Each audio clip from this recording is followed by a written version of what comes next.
Hello friends and welcome back to my channel. तो आज की वीडियो में हम बनाने वाले हैं 3 साइज के जिपर पाउच, जिसमें हम बनाना सीखेंगे large size, medium size and small size. ये जिपर पाउच बहुत ही ज़्यादा यूजफुल होते हैं। इसमें आप अपनी छोटी मोटी चीज़ों को कैरी कर सकते हैं। तो चलिए इसे बनाना स्टार्ट करते हैं। तो सबसे पहले हमें पाउच के मेन फैब्रिक को लेना है और इस फैब्रिक को आयरन से अच्छी तरह से सेट कर लेना है। अब फैब्रिक के दोनों साइड को स्ट्रेट करने के लिए एक स्केल की हेल्प से स्ट्रेट लाइन ड्रॉ कर लेंगे। स्टार्टिंग में हम मीडियम साइज के जिपर पाउच को बनाएंगे, जिसकी लेंथ को मैंने यहाँ पर 7 इंच रखा है और इसकी विड्थ को हमने 8 इंच रखा है। लेंथ एंड विड्थ की मार्किंग करने के बाद अब एक स्केल की हेल्प से सारे मार्किंग पे स्ट्रेट लाइन ड्रॉ कर लेंगे और लाइनिंग के ऊपर ही इसकी कटिंग करना स्टार्ट करेंगे। सेम साइज के हमें 2 पीस को कट करना है। मेन फैब्रिक की कटिंग होने के बाद अब हमें फ्यूजन पेपर लेना है। फ्यूजन पेपर के ऊपर हमें जो मेन फैब्रिक के पार्ट हैं उन पार्ट को आयरन की हेल्प से अच्छी तरह से चिपका लेना है और इसकी कटिंग कर देनी है। सेम हमें दूसरे पार्ट को भी रेडी करना है। अब यहाँ पर मैंने लाइनिंग के पीस को लिया है और इसको डबल फोल्ड करके रख लिया है। अब इसके ऊपर मेन फैब्रिक को रखते हुए हाफ इंच का गैप मेंटेन करते हुए इसकी लाइनिंग की कटिंग कर लेंगे। अब हमें लेनी है फोम शीट। इस फोम शीट को यहाँ पर मैंने डबल फोल्ड करके रख लिया है और इसके ऊपर भी मैं मेन पार्ट को रखूंगी और हाफ इंच का गैप मेंटेन करते हुए इसकी कटिंग कर लेंगे। यहाँ पर मैंने सबसे लाइट वाली फोम शीट का यूज किया है। फैब्रिक की कटिंग करने के बाद अब हमें जिप की कटिंग करनी है। तो यहाँ पर मैंने जिप को ले लिया है। अब मैं मेन पार्ट को लूंगी और जिप को इस तरह से रखते हुए दोनों साइड हाफ इंच जिप को छोड़ते हुए इसकी कटिंग कर लेंगे और जिप के दोनों पार्ट को इस तरह से अलग अलग करके रख लेंगे। अब हमें पाउच के मेन पार्ट को लेना है और उसको उल्टा करके इस तरह से रख लेना है। एक ग्लू गन की हेल्प से इस पे थोड़ा थोड़ा सा ग्लू लगा लेना है। अब फोम शीट को लेंगे और फोम शीट को इसके ऊपर अच्छे से चिपका देंगे। इसी तरह से हमें दूसरे पार्ट में भी फोम शीट को इसके ऊपर अच्छे से चिपका देना है। ये प्रोसेस इसलिए करते हैं जिससे कि फोम शीट एक जगह टिकी रहे, इधर उधर भागे नहीं। और यहाँ पर ये ध्यान रखना होता है कि ग्लू को हमें सेंटर में ही चिपकाना है, साइड में ग्लू को नहीं चिपकाना जहाँ पर हमें सिलाई करनी है। अब जो ये एक्स्ट्रा फोम शीट है इसको कट करके अलग कर देंगे। अब हमें जिप के एक पार्ट को लेना है और जिप को इस तरह से हमें उल्टा करते हुए इस पे इस तरह से सेट कर लेना है। अब मैं पिन की हेल्प से इन दोनों पार्ट में जिप को अटैच कर लूंगी और अब इसकी सिलाई करना स्टार्ट करेंगे।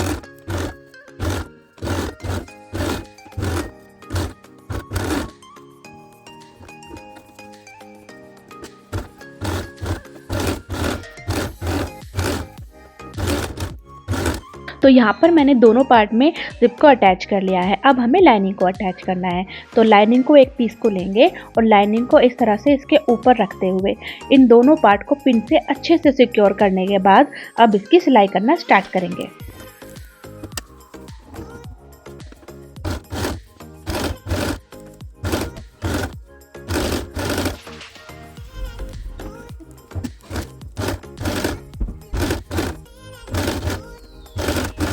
दोनों पीस में लाइनिंग को अटैच करने के बाद अब लाइनिंग को पीछे की तरफ इस तरह से पलट कर रख लेंगे और दोनों पीस को आयरन करते हुए अच्छी तरीके से सेट कर लेंगे। आयरन करने के बाद अब इनके चारों तरफ हमें सिलाई लगानी है, जिससे हमारी फोम शीट, लाइनिंग और मेन फैब्रिक अच्छी तरीके से अटैच हो जाए। तो यहाँ पर मैंने इस पार्ट के चारों तरफ इस तरह से सिलाई लगा ली है।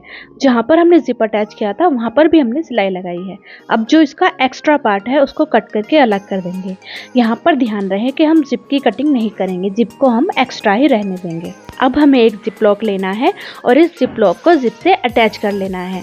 अब दोनों पार्ट को इस तरह से रॉन्ग साइड में फोल्ड करते हुए पिन की हेल्प से दोनों पार्ट को आपस में अटैच कर लेंगे और अगर कुछ एक्स्ट्रा फैब्रिक होता है तो उसे कट करके अलग कर देंगे। यहाँ पर हमने एक स्क्वायर को कट किया है जिसकी लेंथ और विड्थ 1.5 इंच है। अब इस स्क्वायर को पाउच के इस तरह से कॉर्नर पे सेट करेंगे और इसके 2 साइड में इस तरह से मार्किंग कर देंगे। इसी तरह से हम दूसरे कोने पे भी इस तरह से इसको रखते हुए इस पर मार्किंग कर देंगे। मार्किंग करने के बाद अब इन दोनों कोनों की कटिंग कर लेंगे। पाउच के दोनों कॉर्नर को कट करने के बाद अब इसके 3 साइड में हमें सिलाई लगा लेनी है।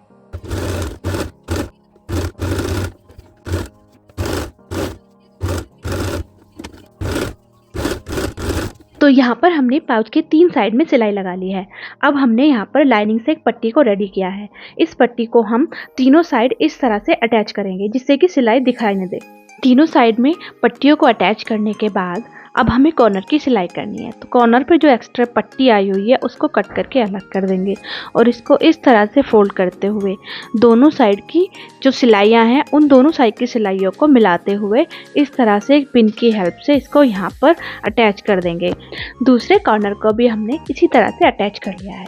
अब इन दोनों कॉर्नर पर यहाँ पर इस तरह से हम सिलाई लगा देंगे। तो यहाँ पर हमने दोनों कॉर्नर पर सिलाई को लगा लिया है।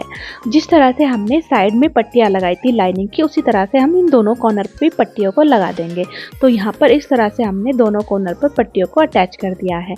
ऊपर से जिप को ओपन करते हुए इस पाउच को हम सीधी तरफ पलट लेंगे। पाउच को सीधी तरफ पलटने के बाद अब एक निडल लेंगे और निडल से जिप का जो एंड है उस एंड को हम इस तरह से क्लोज कर देंगे, जिससे कि जिप लॉक बाहर ना निकले। इस प्रोसेस को हमें जिप के दोनों एंड पे करना है। तो यहाँ पर ये मीडियम साइज का पाउच बनकर रेडी हो गया है। अब हम आपको बिग साइज और स्मॉल साइज के पाउच का मेजरमेंट बताने वाले हैं। बिग साइज के पाउच का मेजरमेंट कुछ यूँ है। इसकी विड्थ को मैंने 10 इंच रखा है और इसकी लेंथ को मैंने 9 इंच रखा है।